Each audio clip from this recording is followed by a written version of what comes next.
ஏங்க இப்போ இந்த எல்லாத்துக்கும் 5000 ரூபாய் கொடுத்தாங்கல்ல, நீங்க கூட ஏடிஎம்ல பணம் எடுக்க போய் எல்லாமே இந்த 5000 ரூபாய் கொடுத்ததுல ஏடிஎம்ல கூட பணம் இல்லைன்னு சொன்னீங்கல்ல. ஆனா உங்க சின்னம்மாவுக்கு மட்டும் கொடுக்கல, ஏன் உங்க சித்தப்பா இல்ல? எல்லாத்துக்கும் கொடுத்தவங்க பாவம், அவங்க பிள்ளைகளும் கல்யாணம் பண்ணி கொடுத்துட்டு அவங்க மட்டும் தான் இருக்காங்க. அவங்களுக்கு மட்டும் ஏன் இந்த 5000 ரூபாய் பணம் கொடுக்கல? அவங்க வந்து ஓஏபி பென்ஷன் வாங்குறாங்க.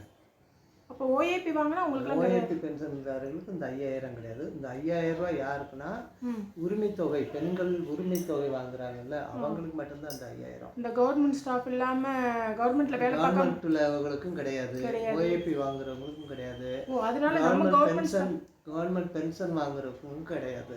அதனால நமக்கும் கிடையாதா? அதனால நமக்கும் கிடையாது. என்னப்பா நம்மளாம் பென்ஷன் தானப்பா வாங்குறோம், நம்மளுக்கும் கொடுக்கலாம் தானே?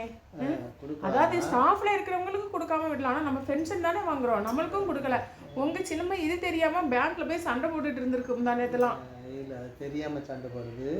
அடுத்து சென்ட்ரல் கவர்மெண்ட் என்ன பிளான் பண்றாங்கன்னா, மற்றவங்களுக்கும் சேர்த்து எல்லாருக்கும் சேர்த்து 12000 கொடுக்கணுங்கிற மாதிரி அவங்க ஒரு திட்டம் தீட்டிக்கிட்டு இருக்காங்க. இன்னும் முடிவுக்கு வரல. எலெக்ஷனுக்கு முன்னாடியேவா? இப்போ இந்த அமித்ஷா பிரதமர் எல்லாம் தமிழ்நாட்டுக்கு வர்றாங்க, அடுத்த விரைவில் வர்றாங்க. இங்கே வச்சு ஒரு முடிவு எடுக்கலாம்னு அவங்க பிளான் பண்ணிக்கிட்டு இருக்காங்க. எல்லாத்துக்கும் 12000 ரூபாய் கிடைக்கிற மாதிரி ஒரு திட்டத்தில் வச்சுக்கிட்டு இருக்காங்க. அப்படின்னு நமக்குலாம் கிடைக்குமாப்பா?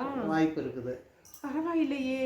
ஸ்டேட் கவர்மெண்ட் இப்படி கொடுத்தா சென்ட்ரல் கவர்மெண்ட் இதை விட பெரிய கேஸ் கனெக்ஷன், பெட்ரோல், இந்த மாதிரி அதாவது பணமா கொடுக்காம இந்த இதுல ஏதோ ஒரு வழியில 12000 எல்லாருக்கும் கிடைக்கிற மாதிரி ஒரு பிளான் பண்ணிட்டு இருக்காங்க. கவர்மெண்ட் ஸ்டாஃப், ஓஏபி வாங்குறவங்க எல்லாருக்கும் கிடைக்கிற மாதிரி சூப்பர் திட்டம். மக்களே பார்த்துக்கோங்க, ஜென்ரல் கவர்மெண்ட் இந்த மாதிரி ஒரு புது திட்டத்தை இப்போ பேசிக்கிட்டு இருக்காங்களா. இன்னும் வந்து அமலுக்கு வரல, வந்தால் எல்லாருக்கும் சந்தோஷம்.